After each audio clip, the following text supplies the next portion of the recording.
नमस्कार साथियों, आपका बहुत बहुत स्वागत है सरकारी नौकरी 2.0 पे। तो दोस्तों, आज हम बहुत ही महत्वपूर्ण बात पे चर्चा करने के लिए आए हैं आपके पास।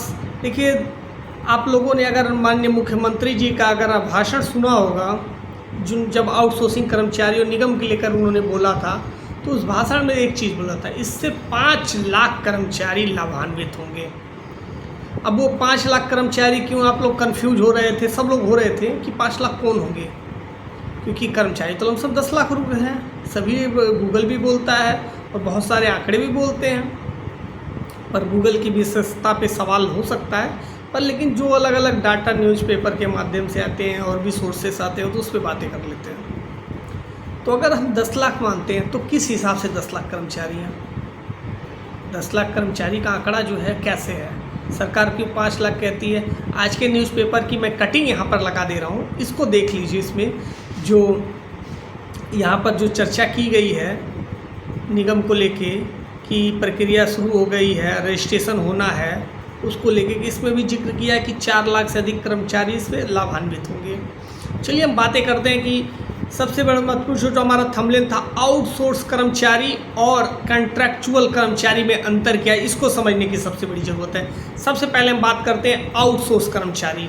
ये कर्मचारी किसी तीसरी पार्टी के माध्यम से काम करते हैं। जैसे कि अगर आप शिक्षा विभाग में काम कर रहे हैं, तो आपकी नियुक्ति अगर विभाग डायरेक्ट करता है तो आप कॉन्ट्रैक्चुअल पे काम कर रहे हैं। अगर किसी कंपनी ने आपकी नियुक्ति की, समझिएगा, किसी कंपनी ने नियुक्ति की, काम विभाग ले रहा है, भर्ती करने का काम कंपनी का था, काम कराने का काम विभाग का था, सैलरी देने का काम कंपनी था, विभाग कंपनी को देता है, कंपनी आपको देती है। मतलब डायरेक्ट कंपनी से कोई मतलब विभाग से कोई इन्वॉल्वमेंट आपका नहीं था। इसको आउटसोर्स बोलते हैं। और जो कॉन्ट्रैक्चुअल होता है उस पर विभाग डायरेक्ट नियुक्ति करता है और उसकी सैलरी वो डायरेक्ट देता है। अब इसमें क्या फ़र्क है? क्योंकि उन्होंने बोला आउटसोर्स कर्मचारियों को लाभ होगा, कॉन्ट्रैक्चुअल नहीं। इसमें अंतर हो सकता है कि मेरी थ्योरी गलत हो, लेकिन अगर उस थ्योरी के हिसाब से यह देखा जाए, जिनकी नियुक्ति कंपनियों के द्वारा हुई है, उनके लिए चांसेस ज़्यादा है कि वो इस निगम के अंतर्गत आ सकते हैं। जो कॉन्ट्रैक्चुअल में है उनके लिए थोड़ी समस्या है।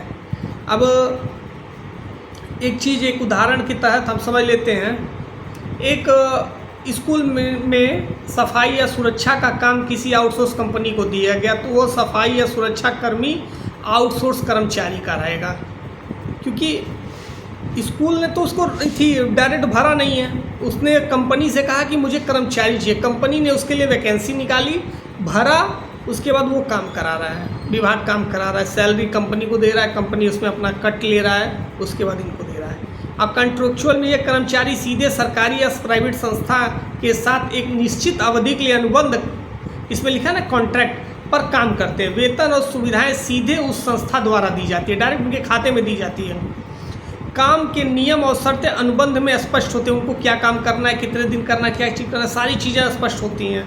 उदाहरण, किसी विद्यालय में शिक्षकों की भर्ती 1 साल के अनुबंध पर की गई है, जैसे वित्तविहीन विद्यालयों की बात हो रही है, कॉन्ट्रैक्चुअल कर्मचारी कहलाते हैं। अब देखिए, आउटसोर्स और इसमें संक्षिप्त तुलना कर दें। काम देने वाला आउटसोर्स कंपनी होती है, इसमें विभाग डायरेक्ट देता है।